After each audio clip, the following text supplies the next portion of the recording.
I'm trying to become an Ironman. Trying to become an Ironman. Become an Ironman. I'm trying to become an Ironman before I turn 21.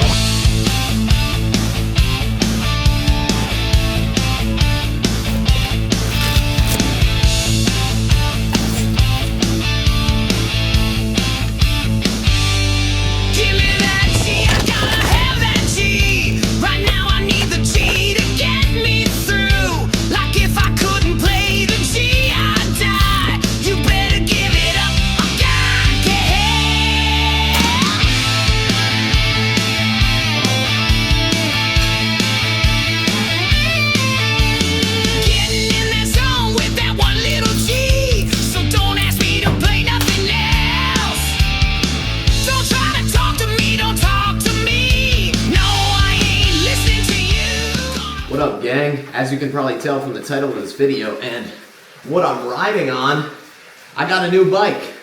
This right here is Dev. Don't ask me why I named her that, but she is a Specialized 2020 Venge Pro aero bike.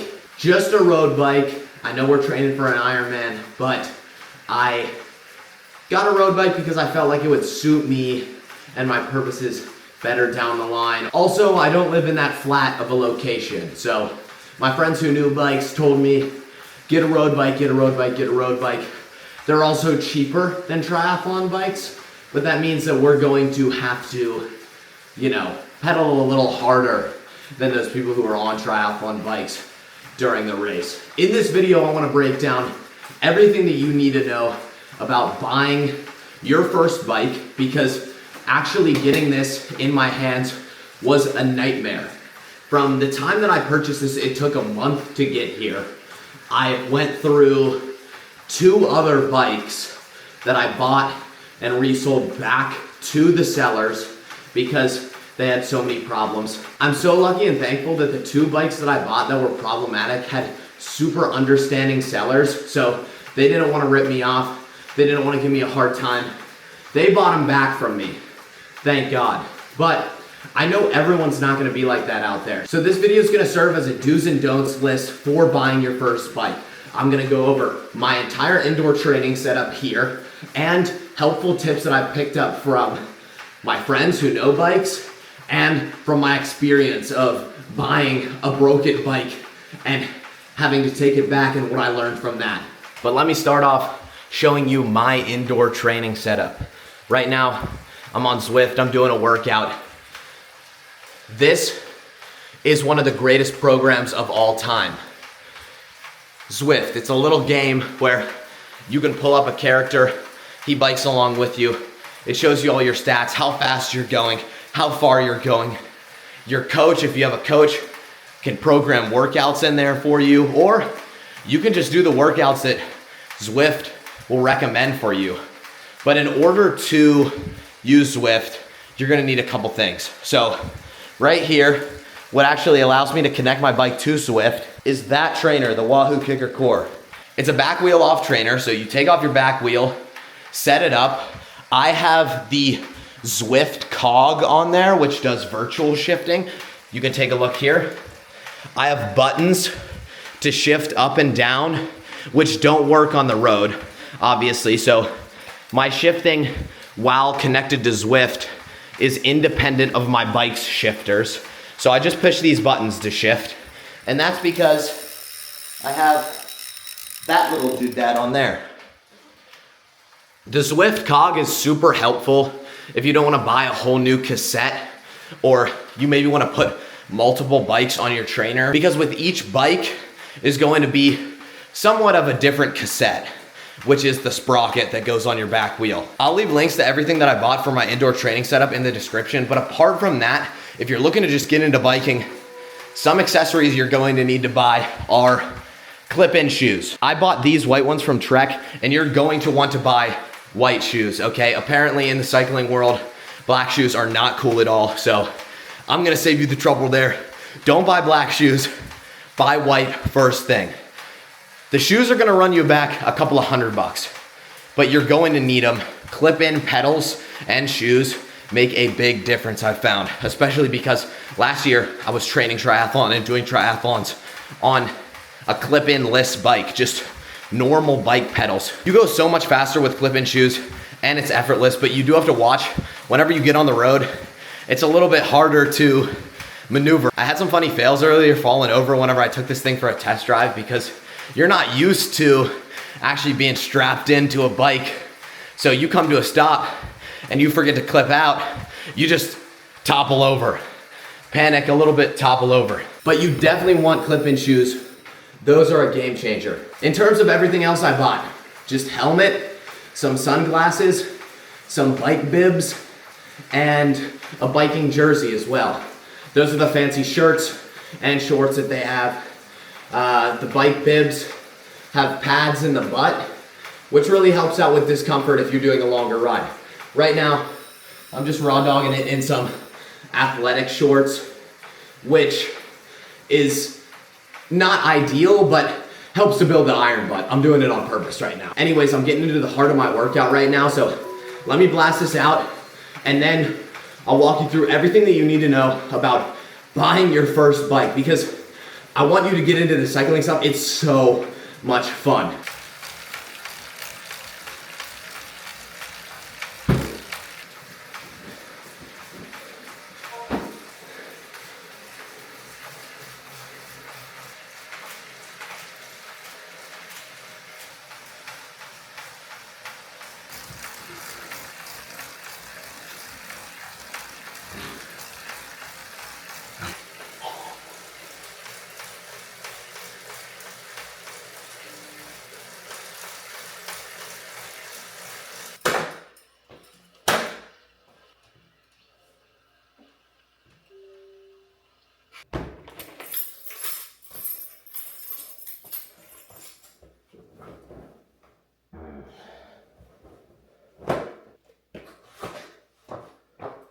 Now, I bought my bike, my sweet baby girl Dev, off a site called Bicycle, which is a secondhand site that pairs buyers and sellers and handles the shipping medium. So you don't have to stress about if you're giving this guy money and he's going to actually send you the bike. They handle all of that and they have it covered, kind of like eBay for bikes. Would I recommend this to everyone? No, because you may have more money than me. You may have less money than me to spend. So I want to outline essentially a flowchart of activities that anyone can follow regardless of how much money you have or how urgently you need a bike. Because that was the big thing with Bicycle that I didn't like. Their customer service was horrible and it took me forever to get my bike. If you're spending thousands of dollars on a new expensive toy, you want to be able to use it. You don't want to have to wait forever for it. Right now, I think the biking community is super elitist and gatekept, and I want to break those walls down. I want as many people coming into the sport as possible because I've seen how much fun it is to just ride around with your friends or sit on the trainer, get some exercise in that way. So, without further ado, here's everything I would do if I was buying a bike again. The first question you really got to ask yourself is new or used? New, that's going to be a lot more money than a used bike. Think of it like buying a new versus a used car. The second you drive that thing off the lot, it's going to go down in value. If you have the money and can afford to spend it, with a new bike, you're going to be ensuring that there are no issues with it. You can rest safe and assured that you're getting the highest quality product and that thing is not going to break for a while. If you got the money, by all means, spend it. I don't, and if you're watching this video, you probably don't either. Let's keep it a buck. So how do you go about buying a quality used bike? There are a ton of ways that you can proceed, but the most surefire way that you're going to be getting something good and not getting ripped off is to find a friend who knows a little bit about biking, or maybe even they're just an engineering major or an engineer already, and take them with you to look at a bunch of different bikes on Facebook Marketplace. Facebook Marketplace, especially if you live in an affluent, health-focused area, is super good for finding bikes. Think like coastal Californias, West Coast, anything in that region. If you're in an area that values health, fitness, being outdoors, and is a little bit more on the up and up whenever it comes to socioeconomic status, then you're probably going to have an easier time finding a bike on Facebook Marketplace. Let's say you don't know anyone that can help you out with finding a bike or looking at bikes. You don't know nothing about... you don't know anything about bikes yourself, what should you look out for if you are to go on Facebook Marketplace and try to find a bike? One thing that I had a problem with, cracked bike frames. I bought a bike with a cracked carbon frame, which is a big no-no, because you can be riding that thing and then all of a sudden, bam, it just snaps. And then you're toast. You're flying every which way. Your bike's in two pieces. That can especially happen if you get into a crash, bike's totaled. Look for just general issues with the chain and derailleurs as well if you're going by yourself. That's the actual moving parts of your bike. So the most common issues are going to be with those derailleurs. Then third thing to look for, just look at the wiring or the cables. If you're buying a newer bike with electronic shifters, this isn't going to be much of a problem because the cables are going to be actually inside the chassis of the bike. But if you're buying an older bike that has cables, just be careful because I've crashed and chewed through my cables and they weren't able to actually shift or brake. Now, let's say you don't trust yourself to go and actually look at bikes on Facebook Marketplace, or there are no good options on Facebook Marketplace in your area. What should you do? Like me, you could buy off a used secondhand bike site like Bicycle or the Pros Closet. The Pros Closet is going to be a more upscale version of Bicycle, so just note you're probably going to be spending a little bit more money if you're going there. I've never shopped on the Pros Closet, but I have had friends who shopped there. They didn't say anything bad about their customer service experience, but I know that I did not have that great of a time with my Bicycle customer experience. That being said, at the end of the day, what matters, I got my bike in a condition where it works, nothing broke in shipping, and I got it at a pretty good deal. You can find a lot of good deals on Bicycle. I know I've been talking it down a lot, but I actually think that it's not that bad of an option if you're trying to buy a used bike. Let's say, for instance, so you're looking for maybe like a mid-range bike. You're looking to spend anywhere from $2,000 to $5,000. I know, that's a lot of money. Just entertain me for a second. Some good things to be looking for are electronic shifters. Forgive me if I'm wrong, but I believe the electronic shifting set that's on my bike is an Ultegra Di2.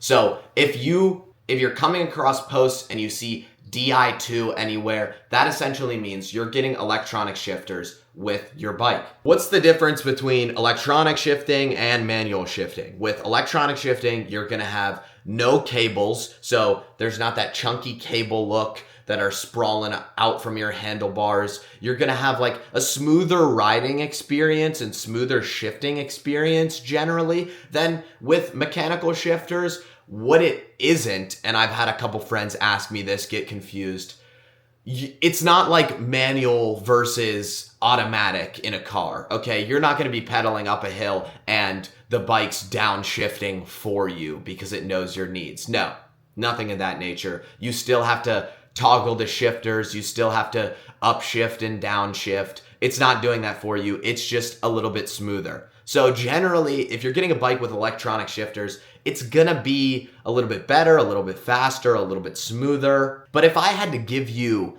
any piece of advice on buying a bike that would hold true above everything else, it would be buy something that you think is cool, that you want to ride. If it looks cool, or if you just like the feel of it, you just like how it looks, you like riding it, get something that you're going to be excited to ride. Because if you're excited to ride, it's much easier for you to want to get out there and hit the pavement and bike, and that's going to make a world of a difference, isn't it? I'm cleaning up my room right now, which is perfect timing because let's talk gear for a second. Outside of your bike, there's one thing that I think above all else you should buy. That is going to be a pair of bib shorts. If you're familiar with cycling at all, you are going to know what bib shorts are, but if you don't, let me explain them to you. Okay, essentially, they're just a nice pair of spandex shorts or lycra. I don't know what they're made of, but they have a nice little butt pad in here. You can see it's in the shape of a saddle, so it's gonna protect your junk, it's gonna protect your butt, it's gonna protect your crack, so you're not gonna be digging all up in there whenever you're biking. These are a huge game changer, especially for longer rides, because the saddle hurts a little bit. If you've ever biked before or done anything longer, you know Your butt gets a little bit torn up if you're wearing regular shorts. Another thing which is a little less essential to buy, but still good thought, is a jersey. This is going to be the shirt that matches your bib shorts.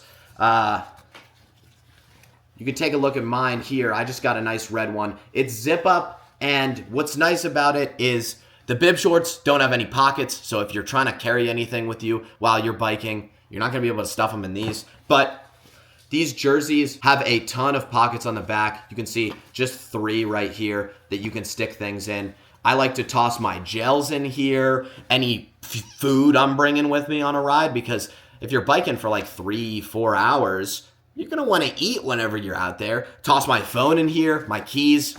Absolutely great. Think of jerseys as like your tool belt that you can actually put the stuff that you need to go out and bike in. That's what I like to think of them as. But not just a shirt with pockets. Not just shorts with a butt pad. And that's pretty much all you need to know about cycling clothes. The last thing that you really may want to buy if you're trying to take your training really seriously though, which I am, is a Garmin heart rate monitor, or whatever heart rate monitor corresponds to the training watch you have. I have a Garmin watch. It's not on right now. I have a Forerunner 165, but this is the Garmin heart rate monitor that connects to my watch. Why do you need another heart rate monitor though if you already have one on your watch? It's because your radial pulse is not as active whenever you're biking. So this chest strap heart rate monitor is going to be much more effective and accurate than the one on your wrist. If you're trying to get good like zone 2 rides, zone 3 data, or know where your heart rate zones are at anytime you're biking, you're going to need one of these. I picked one up because my coach recommended it. I've had no problems with my Garmin heart rate monitor, but make sure whatever heart rate monitor you get is compatible with your watch or whatever you're using to monitor your training data. Anyways, that's everything that I bought to get into cycling. If you know anyone who may be trying to get into the sport, send this video to them. If you have friends who are trying to get into the sport, send this video to them. If you have friends that aren't trying to get into the sport, send it to them because they should be getting into it. But now that I got all my biking stuff, I'm going to be hitting the training super duper hard next week. So the next episode of Ironman Before 21 is going to be how I structure a week of training. If you're interested in seeing that, subscribe, follow for more, and like this video. And with that, I'll see you in the next one. Peace.